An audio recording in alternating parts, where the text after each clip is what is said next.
7월부터는 그간 못했던 운동을 좀 더 하려고 헬스클럽에 가서 러닝머신도 하며 힘차게 시작해봤습니다. 허리살을 빼기 위해 피트니스 클럽에 가서 운동도 하고 회사에서 점심 식사 후 한 바퀴 산책도 했습니다.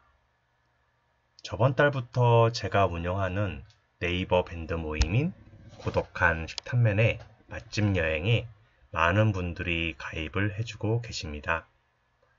벌써 200명 넘게 가입하셨는데 어찌된 일인가 보니 네이버 추천 밴드에 올라와 있어서 많은 분들이 가입을 해주고 계십니다.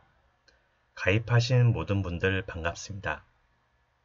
제가 마련한 이 작은 공간이 누군가에겐 바쁜 일상 속에서 잠시 쉬었다 가는 그런 장소가 되었으면 좋겠습니다. 음식이라는 공통적인 주제로 서로의 생각과 생활을 공유하고 이야기할 수 있는 그런 장소가 되었으면 합니다. 저번 주는 친구들과 약속이 많았습니다. 화요일은 여의도에 있는 어도라는 친구의 오랜 단골 일식집에 갔습니다. 여기는 문재인 대통령이 지난 대선 때 대선에서 떨어졌을 때도 이곳을 찾았을 만큼 단골집이라고 합니다. 제 친구도 이 집의 오랜 단골이라서 그런지 내어오는 횟감들이 다 자연산이었고 깔끔했습니다. 거기에 친구가 가져온 꼬냑과 같이 먹으니 맛이 한결 더 좋았습니다. 오늘 만난 친구는 성공한 사업가입니다. 전에 이 친구가 지은 집에 초대되어 가본 적이 있었습니다.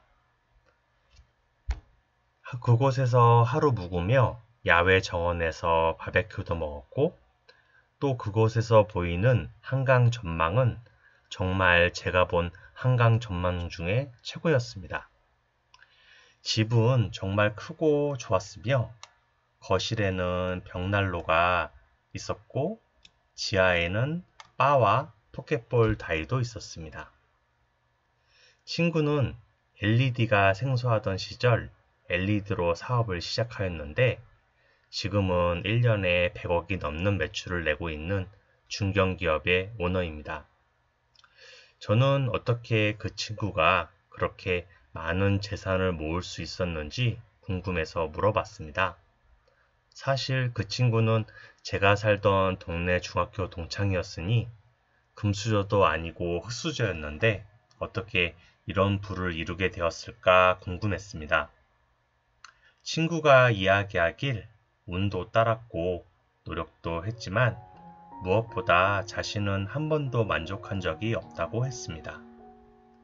웬만한 사람들은 어느 정도 선에 올라가면 만족하고 쉬면서 사는 게 보통인데 친구는 자기가 사업을 하면서 부자가 됐지만 한 번도 만족하지 않았고 멈추지 않고 계속 전진했다는 게 참 대단해 보였습니다.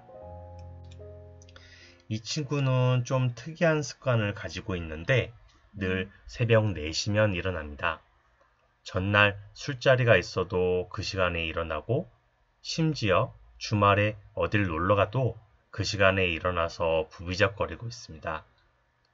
일찍 일어나는 게 습관이 되다 보니 그렇다고 하는데 그만큼 잘 거 다 자고 할 거 다 하면서 지금의 자리에 오르진 않았을 거라고 생각이 됩니다.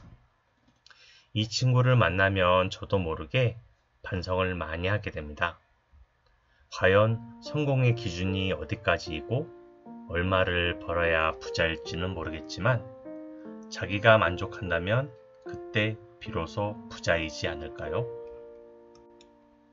그래도 나름 저도 열심히 산 것 같은데 평범한 직장인이고 와이프와 맞벌이하며 2 아들의 아빠로 살고 있지만 아이 2 키운다는 게 현실적으로 얼마나 돈이 많이 들어가는 일인진 잘 알고 있습니다.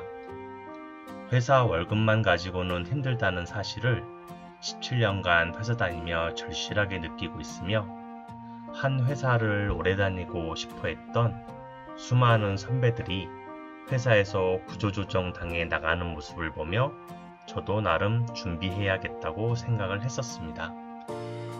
아직도 노후에 대한 준비와 뭘 해야겠다는 정확한 그림은 안 그려지지만 제2의 인생은 나와 맞는 것, 또 내가 하고 싶은 것 하면서 살면 될 것 같습니다. 저도 고독한 식탐맨의 맛집 여행 유튜브 콘텐츠를 만드는 것이 내가 하고 싶고 나와 맞다고 생각하여 없는 시간 짬내어 만들고 있습니다. 지금은 비록 작은 발걸음이지만 10년 후에 제가 하고 싶은 여행 마음껏 하고 맛집도 돌아다니면서 살고픈 마음입니다. 다음날 저녁 지방에서 근무하다가 올라온 고등학교 동창 친구 환영회 겸해서 친구들을 오랜만에 보게 되었습니다. 처음엔 동네 근처 소박한 고깃집에서 할까 하다가 친구들에게도 내가 요즘 찾아다니는 맛집들을 공유하고픈 마음에 지난달에 경험했던 오마카세가 얼마나 여유롭고 괜찮은 경험인지 알려주고 싶어서 한남동에 오픈한 지 얼마 안 된 한우 오마카세 디너를 예약했습니다. 그런데 결론부터 말하자면 가성비가 너무 떨어지는 한우 오마카세였고 고기의 질도 툭불 쓰신다고 했었는데 툭불은 개뿔이었습니다. 가게 분위기는 일본 느낌 물씬 나도록 화려하게 인테리어를 번지르르하게 해놓으셔서 좋았지만 음식은 가격 대비 양과 질 모두 떨어져서 이곳에 데려온 친구들에게도 미안해졌습니다. 많은 맛집들을 찾아가다 가끔 실패하는 곳도 있습니다. 사실 제가 맛집을 고르는 데 있어서 엄격하게 만든 기준이 바로 구글 평점입니다. 많은 사람들이 가보고 평가한 구글 평점을 기준 삼고 고르기 때문에 성공 확률이 높은 편이지만 이곳은 생긴 지 얼마 안 된 곳이라 구글 평점은커녕 전화번호 찾기도 어려웠습니다.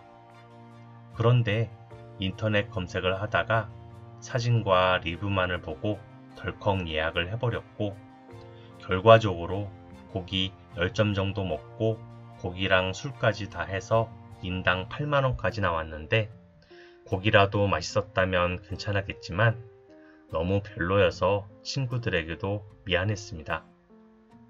어쨌든 이런 결과가 나온 게 제가 맛집 선정에 저만의 기준을 바꾼 게 화근이었고 어쩌면 친구들에게 오마카세 경험을 하게 해준다는 명분으로 제 유튜브 영상을 찍고 싶었는지 모르겠습니다.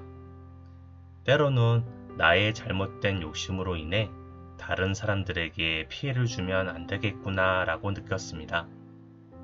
욕심이 들어가면 오해를 부르고 오해를 부르면 다툼이 생깁니다. 다툼이 잦아지면 관계가 소원해질 수 있습니다.